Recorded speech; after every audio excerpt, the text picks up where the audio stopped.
Welcome to Season 6 of the Long-Winded One podcast. This is Spoiler Sessions, Lit RPG, the only show where spoilers don't spoil anything. We're digging into fan theories, side characters, and the lore authors left in the drawer. All right. Well, first of all, welcome everybody. But as I listen to that intro every week, I realize that the people that I'm interviewing probably don't leave much lore in the drawer. These are very prolific people. And speaking of that, I am honored, blessed to have Shami Stovall come and join us tonight for episode 12. This is the 12th one, believe it or not, of season 6. It's a lucky number. Yeah. It's not 13. Just joshing. So Shami, we are every week we come and we do like a countdown to Lit RPG Con, and I get the chance to meet some really cool people every week, and we get to talk about our craft, our trade. Sometimes there's just a ton of people in chat. Sometimes there's a few, and then we get comments over the weeks following. But tonight we're going to talk a little bit about progression fantasy, and Lit RPG, and then we have some, little baby spoilers, I like to call them. Nothing that's going to ruin people's interest in your stories, but more than that, I think it actually gets people into your story, especially your longtime readers. Does that sound okay to you? Sounds great. Great.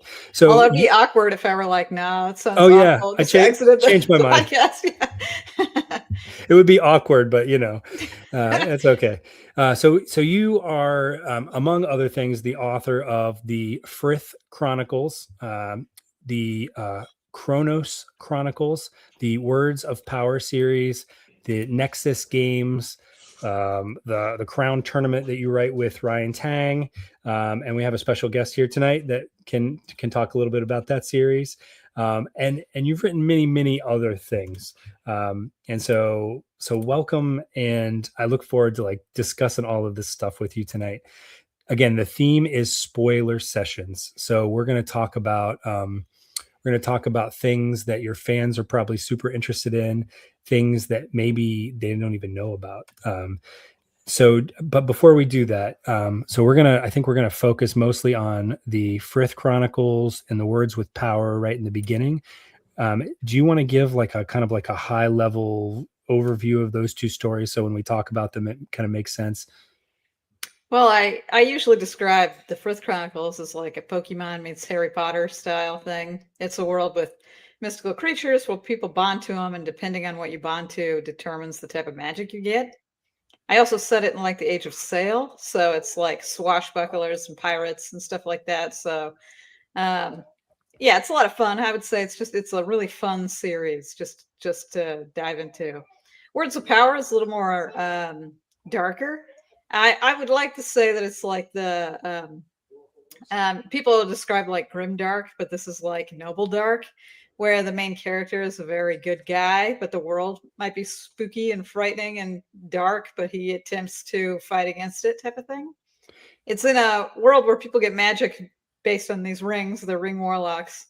There's only 26 of them, and when you get the ring, you get 6 words to determine your power set, like the magics you'll get. So you can say 6 any words, and those are the types of magic that you will come across. So if you said invisibility, immortality, flight, these are the things you'll get. However, if you double up on a word, it's better. So if I said flight twice, instead of just hovering around, maybe I would fly super fast. Yeah. Or if I said invisibility twice, instead of maybe I need to hold my breath to be invisible, but now I don't need to do that because I used invisibility twice. So that and this, I guess, is a spoiler, but it happens in the first chapter, and I guess it's a spoiler podcast, so this is what people are here for. But in the very first chapter, the main character gets a ring through circumstances, right? And the 6 words he chooses are powerful, powerful, powerful, powerful, powerful, powerful. So that's what happens. Wow, and you can do that. That's Yeah. when I was reading about this series in particular, I and you can tell me if I'm way off base, but the words of power, right? The whole premise is that there's the meaning of words means something, right? And Yeah. I was thinking of Ursula Le Guin's series, Earthsea. Have you read that? Yeah. Well, a long time ago. This is Long pretty old. time. Yeah, very old series. Yeah. So, but the thing there is that that words give you power over things. Mhm. And so I didn't know if that inspired you at all when you were writing, or if this was, Yeah, a couple series that I've liked that have done things with words that I really, really liked. Now, mine is a little bit different. It's more of the cleverness of what kind of powers you'll get. But there were other series too that had like interesting word based. If you know things, if you know something's true name, you have power over it, like right. like that, and that kind of stuff has always fascinated me. Very fun. Yeah. Yeah. Well, cool. Well, let's go right to the one of the spoilers that we wanted to talk about for Words of Power. And so like I think the one that we talked about was the identity of the Warden. Yeah. There's some secrets that are going on in that series. Do you want to talk about that, or are there other secrets that we want to talk about? Yeah, so one of the things that so before I even like started writing it and sold this trilogy to Aethon, I thought of a really fun twist. And so the Warden's identity is all wrapped up in this twist. So the guy, the main character, Ramon, gets the ring and he puts it on. He says the 6 words, and there's a voice in the ring, and he calls himself the Warden. And he basically explains to the main character how the magics works, explains to him that word system that I just told you. And after he gets his powers, the Warden remains and keeps talking to him. And that's weird because a lot of these other ring warlocks don't really talk about the Warden, but they all acknowledge that there was a voice that talked to him when they first put on the ring to help them get their words. But Ramon is the only one who's constantly talking to this guy who's just like a voice in his ear, basically. Throughout the first 2 books, and I'm currently writing the 3rd book, the Warden does constantly give him advice, but like I said, it's kind of a grimdark world, and the Warden gives him a lot of advice that is like, pretty donked up, for lack of a better term. Like he's constantly pushing him to do things that are not the greatest, but the main character always he always does things his own way. That's one of the fun things about the series is I usually present problems like it could go, path A or it could go path B. Both of them are kind of messed up, but then the character is like, no, we're going to go path C, and path C isn't like a good option. It's just a completely different out of the box option. And then what happens from that is like, interesting. And at least I think so. Hopefully the people seem to think so in the reviews. Yeah, no, I think, reading, especially lit RPG, it's not always about whether the good guy, the MC, is going to win, right? Like you kind of know, like in the back of your head reading this, okay, maybe not in your series, but just in general, like, okay, these people have a lot of powers. Some of them are overpowered. So it's not about whether the main character is going to win or lose. It's about how they're going to win, right? And that seems to be like what you just mentioned, right? Like your character creates his own way of doing things. Anyway, yeah. So your fans have some theories about this Warden. Can you talk about some of these fan theories? So in the series, it starts off with talking about how the world was created. Like there's a creature of basically all light and a creature of all darkness, and there's also like a creature of time and all this other kind of stuff. The book opens up with like a line. I think it's a fun badass line, but it's like in the beginning, light and darkness fought. Darkness won, like that kind of thing. Again, it's a world that's oh no, that's badass. That it is. Well, so it's like like I said, a grimdark world where it seems dark and gloomy, but the main character is trying to fight against that. So the creature of light basically died and shattered and became like the stars in the sky and the suns. This is a world where there's 2 suns, and so they have like extreme heat. And so in a reverse of what you might think, everybody worships the darkness and likes the darkness because when the night comes, it becomes cool and it's not as harsh and terrible as when both the suns are up. So people think that the darkness is helping them and comforting them and all that kind of stuff. I've had a lot of fans reach out to me to say that they think that the Warden is either like the darkness, or it is the light, or it is like the god of time, or things like that. So they have those types of theories. Yeah. That is very cool. Yeah. And I don't expect you to reveal that here. So how many books are in the Word of Power series right now? Well, there's just 2, and I'm in the middle of writing the 3rd one. Okay. And then, so are people, I'm assuming you have a Patreon, do you release chapters there a little bit early? Yeah. A couple chapters are up there right now for the Dragon Phoenix War, which is the next one in the series.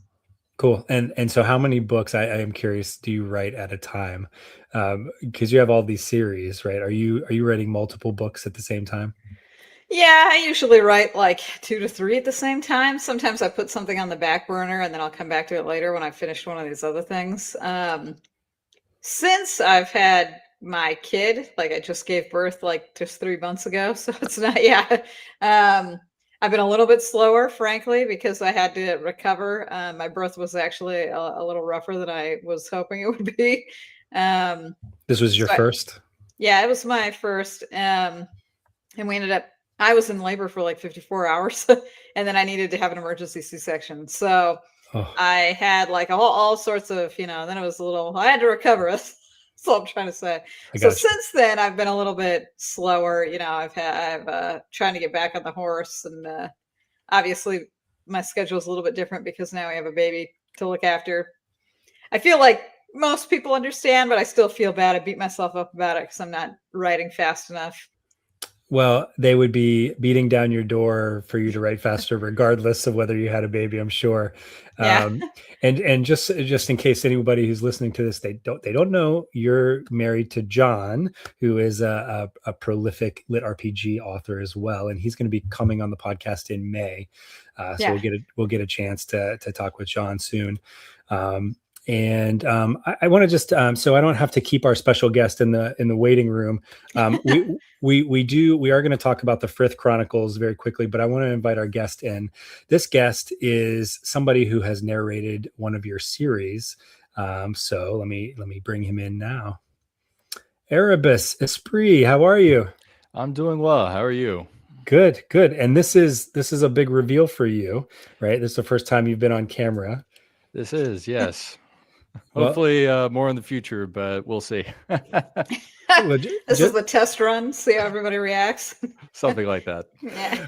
Well, yeah. So this season is the first season that I've done a video podcast. I've always done audio podcasts before. I work with kids, and so I write under a pseudonym. I podcast under a pseudonym, and generally I had not revealed myself before now. So I get it, and I think a lot of people in our genre actually it's a very common thing to write under a pseudonym and to anyway. I love your voice, Erebus, and so do you put on like an extra gravelly voice when you're doing those book introductions and I just don't have those skills, so I don't know how it works. So the introductions, no. Some of the characters, especially mentor characters, yes, there is a bit more gravel that is added onto that. But other than that, I tend to just have a naturally deep voice, so it works out. It's not a bad problem to have. So you worked on Shami and Ryan Tang's book series called The Crown Tournament. Which is it's about an orphan named Amir. Is that correct? And and then there is this there's this I don't want to give too much away, but there is this creature thing that has been looking for Amir. Is that right? Or can we talk about that, Shami? Oh yeah. Okay. Yeah. So anyway, so you were writing this book with Ryan Tang. I would love to hear how that collab came about, and Erebus, how you came to narrate that. If we can just do that very quickly, and then we'll get back to those spoiler session questions that we talked about. Well, yeah, I guess I feel a little bit awkward because so what happened is that Ryan actually wrote basically 95% of the series. I wrote the outlines. So he had approached me. Apparently Ryan does a lot of collabs with a lot of different other authors. Like that's one of the things he's done to get his name out there. And he read my Frith Chronicles and he liked it.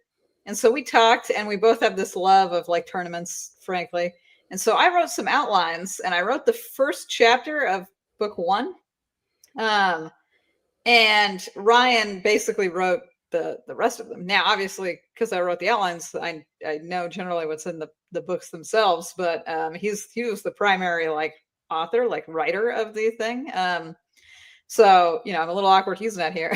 Like to be oh no, he's coming on the podcast too. He'll be on later. Yep, he is. Not tonight. Oh, okay. Nope. We have, so every week, like I said, we have guests leading up to Lit RPG Con. He'll be coming. I believe Jeff Hayes is coming on with him. I believe if I have my reads. Okay, yeah. To talk about Mimic and Me. That's yes. Probably the series he's most known for. Yeah. Yeah, correct.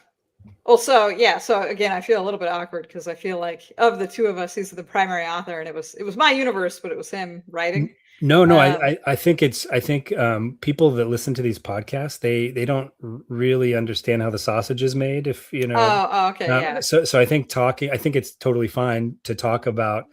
Like I don't even really know how some of these collabs work, and I love to hear about them. And like true fans love to hear the nitty gritty. So please, continue, and Erebus, feel free to jump in about how your involvement came about.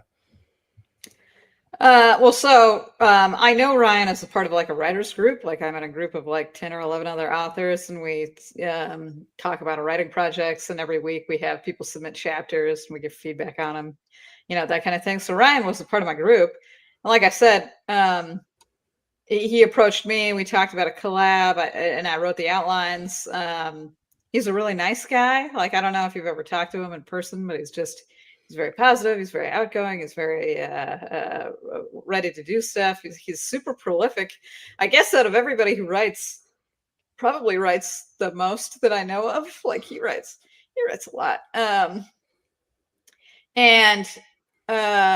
He wrote the series, and it came out, and that's when we were talking about looking for audiobook people. But because this is a collab, it's a little different. I've never actually done, like, this is the very first collab, like co-authored project I've ever done. So I really didn't know how to go about reaching out to people. Technically, I have an agent that usually does a lot of my audiobook stuff for me. And so this was kind of new. I know a different author named Casey, and Casey had recommended Erebus. Apparently she knows him from a different other, author group and stuff. And so I was like, okay, I'll reach out to Erebus. We'll see what's going on here. Erebus seemed very nice and very professional. He gave us his time frames. You know what I'm saying? Like it seemed to line up, and Ryan really liked him as well. So I was like, okay, let's do it. Let's pull the trigger. And Erebus, have you worked with Ryan before, or was this the first time you worked with both of these authors? I haven't. This was a first time for both of the authors with me. Casey's a very good friend of mine. She had actually asked me to do an audition for one of her books, and she took that audition and brought it back to her audio publisher. I believe it was either Podium or Portal. I think it was Podium, and had brought it to them. They ended up going in a different direction. They were looking at potentially doing 2 narrators, a dual narration on a work that she had, but ended up just going single narrator with a female narrator. And so I lost out on that. And then being friends with you, Shami, my understanding is that she kind of like took that audition and gave it to you, or told you to reach out to me or something of that effect. And then I listened to it. Yeah. And then the next thing I knew is I had a like form message through my website from you asking if I was available and looking for work. And that was kind of a whiplash moment of like, I actually know that name. I know that person. Hang on.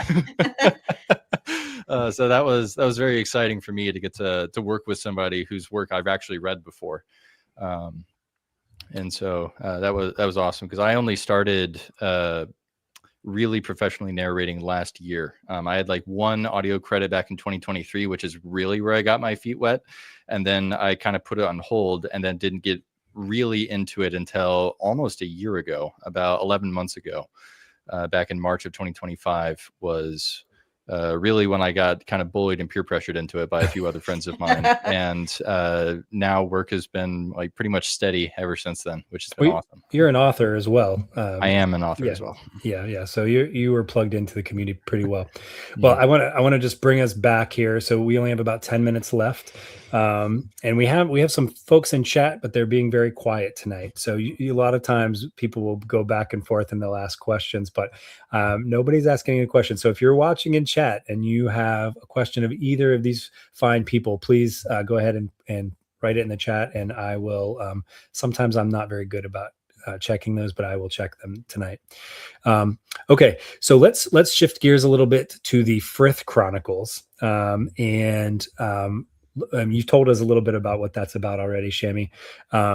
So there's a lot of kind of cool creatures. Oh, people are commenting. Mitch, I was one of the people who peer pressured him. Okay, got it.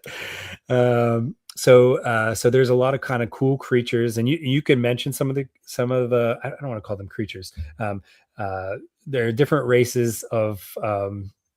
They're called mystical creatures in the book, so you can call them creatures. Okay, yeah. So I didn't know what else to call them. So they're all different. There are some cool different creatures in the book, but there are some that you didn't include in the Frith Chronicles. Do you want to talk about that?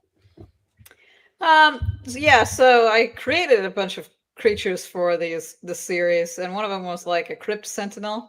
So one of the things I really liked about the Frith Chronicles is that there was like a sentient suit of armor that can merge with you, and it was the Nightmare. It was the main one for the main character, and so I thought of other types of like creatures that you could wear. There's another one in the series called like the Reaper, and it's like mostly a hooded cape with like a scythe and stuff like that.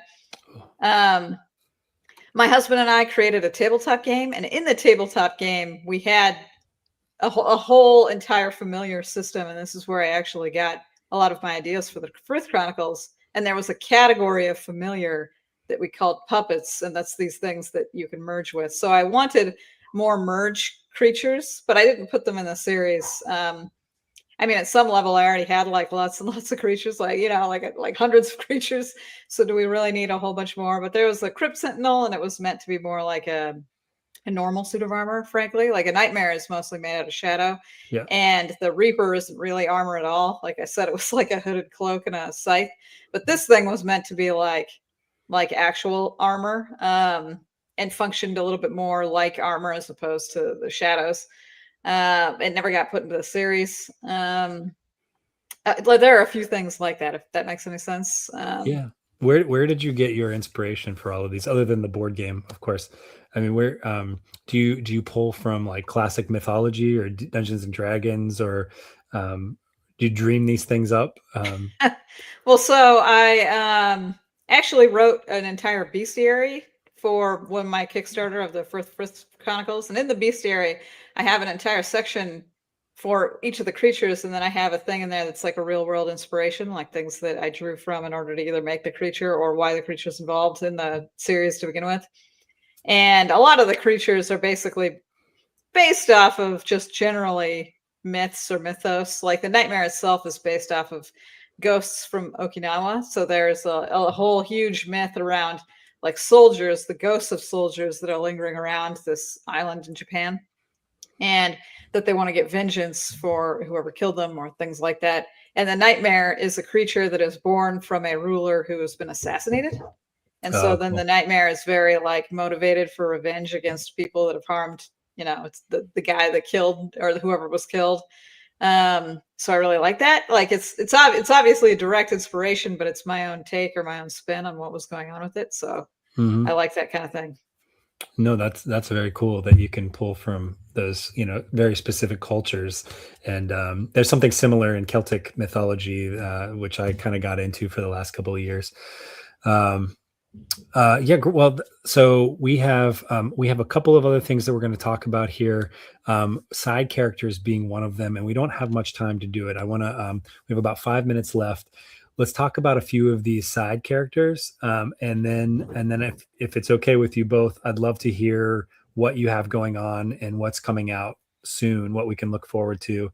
And then also if you're coming to Lit RPG Con this summer, but for now, that's a little preview of what's to come. So you have some side characters that are very popular in your stories, Shami. Did you want to talk about any of them, or did you want me to name them? I guess just depending on which side characters you want to talk about, which ones? Well, the ones we talked about were Fain. Okay, yeah. All of those 4 characters that we mentioned. Two of the side characters that get a whole lot of mentions are Fain and Adelgis. That Fain is like an ex-pirate, like he became a pirate basically because his brother was one, and he grew up in a really harsh he has a harsh backstory. He's bonded to a Wendigo, and that's like a Native American creature that's related to cannibalism basically, and he comes from like a snowy area and stuff like that. He's usually a fan favorite because he's invisible in a lot of scenes, and he usually comedically shows up or reveals that he's been there the whole time. You know, like people will be having an intimate conversation or discussing secrets, and then he'll like be like, and also I'm here, and then everybody freaks out because he's been there the whole time. Yeah, that's funny. The other character is Adelgis, and he's more you know, I'm gonna say this lovingly, but he's like autistic. He's a little disconnected from people. He doesn't really understand other people and talking and whatnot, but he's very knowledgeable. He's very smart. He's bonded to an ethereal whelk, and he can put people to sleep or go into dreams and other things like that. So he's very abstract.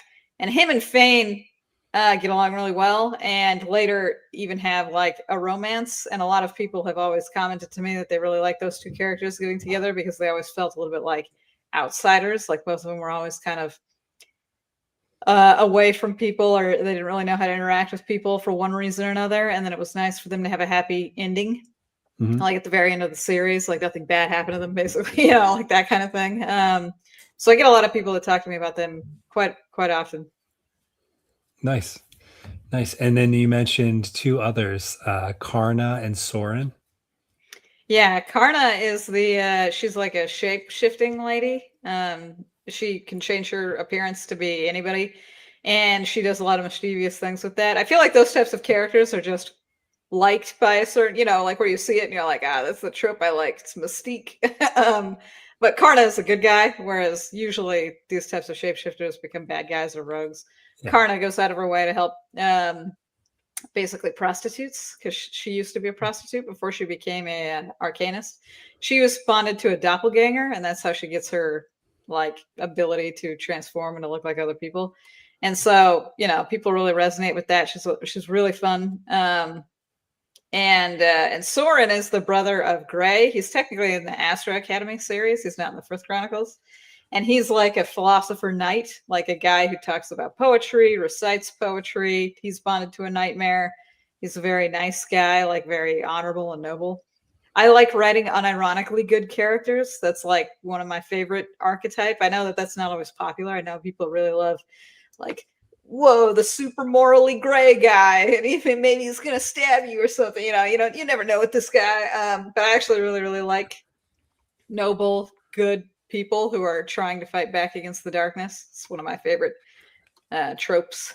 No, I think it's part and parcel to epic fantasy. It's definitely well, if people generally listen to this season of the podcast because they're familiar with the author that's on the show. But if you happen across this episode and you listen to this, I think the listeners are going to be just like enthralled with your characters and the diversity of the creatures in your story. And I hope that's one thing that they take away from this. Ain't no way it's Erebus. Saga's on here. Hey, hi Saga. So we have just a few minutes left, and I would love it if Erebus, if you could tell what you have going on and what you have coming out here, and let us know if you're coming to Lit RPG Con in Denver this summer, and then Shami will end with you if that's cool. Sure. So, narration-wise, I'm currently working on a book called Revenant by Cyborg, which is a superhero progression fantasy type story about in a world where everybody has a power, 90% of the human population has a superpower. We follow a character that doesn't have a power for most of his life up to that point, and then he discovers that he does actually have a power, and that he can take on the superpower of a dead corpse that he touches. And so it Nice. goes through, there's a lot of like corruption and other things that go on with superheroes for hire. And he's trying to do good. He's a bit of an anti-hero, trying to take down the system and trying to figure out what the best way to go about that is. I've heard about this. What's it called again? It's called Revenant. Revenant. Okay. And who's it by? Cyborg. Okay. Siborg. Okay. I'm pretty sure I've heard of this. I think one of our other guests talked about it. Great.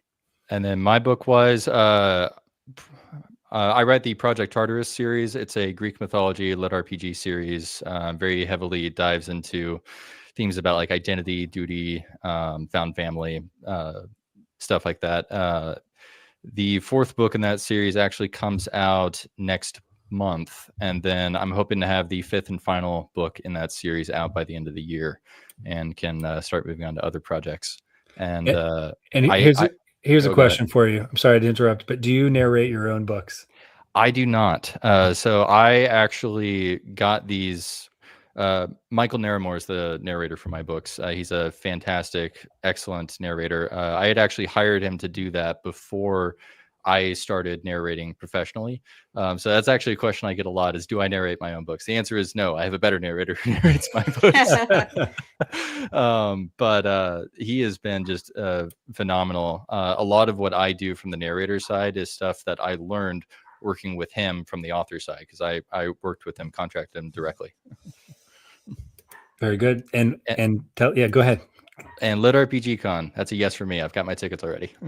That's awesome. I'm gonna have to buy you lunch or something like that for narrating the Crown tournament. Absolutely, it'll be a good time.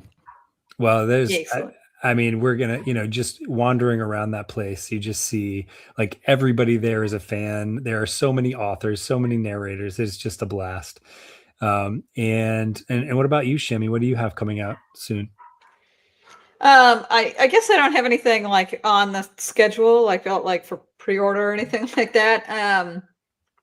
And that's because of the baby situation. Like I said, I've got a lot going on, and so I've been a little bit slower. But I know that August 4th is when 1/5 Dragon comes out.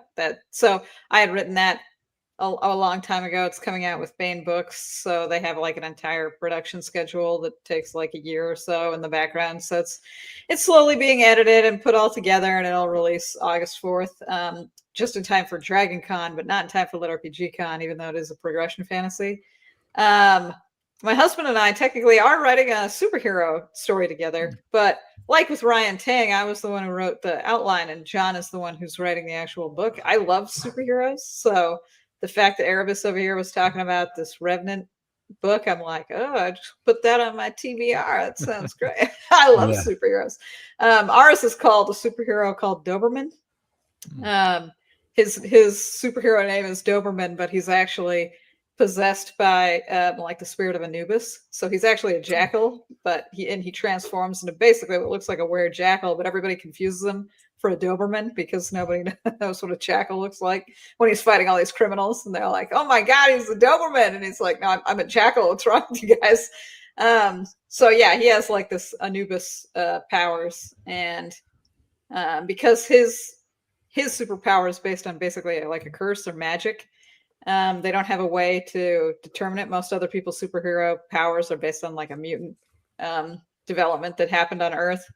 And so his is kind of like a secret. And so he has like an actual secret identity, whereas most superheroes are like tested and their powers known and registered and stuff like that. A lot of fun. I can't wait for that one to come out. I believe it is scheduled, like we have it planned to come out right before Lit RPG Con. But it's also currently being edited and stuff, and it's not out for pre-order quite yet. And I need to put out the last Astro Academy book, which is in the Arcanist series, like the Frith Chronicles. That has to come out sometime this year. I want the last of the Nexus games to come out, which was my lit RPG, but I've got to slowly write it. And I want the last of the Words of Power to come out. But again, I need to write it. These things take time. You know what I'm saying? Like, I got to just slog through. 100%. Yeah. And you mentioned editors. We talked before we went live that editing is your favorite part of the I'm just kidding. No. Yeah. And I just have to show everyone. So my wife is my primary editor. She does have a background in it, and she just sent me a bill for this cup, which is I said I have to take that online tonight to show everybody. So well, thank you guys so much. We have a lot to look forward to coming up. We have, let's see here. Who do I have next week? I have Troy Osgood. He was going to be on Sunday, but we are rescheduling to Wednesday, the 25th. I typically do Sunday nights, but we're going to do that on a Wednesday night after after Rex Beyond Quest podcast, I believe. That's going on at 8, and then ours will be at 9. And I'm going to be speaking of that this week. I'm going to be on Rex podcast on Tuesday, Beyond Quests, and I'm going to be on I'm going to be on Jess's podcast on Saturday. So it's going to be a podcast filled week. Come join us and come hang out with us. And as far as Shami goes, there are tons of great interviews out there with Shami. And as I was talking with her before, I was like, and everybody pronounces her name differently. But there's some really good stuff out there, where we focus mostly on, very specific things. Here you can get like a much richer sort of background of Shami and what's inspired her and all of that stuff out there. So go check that out. Anything for the good of the order, you two? Thank you for having us on. Yeah, it's been great. Thank you so much. All right. Well, we'll see you all later, and best of luck writing.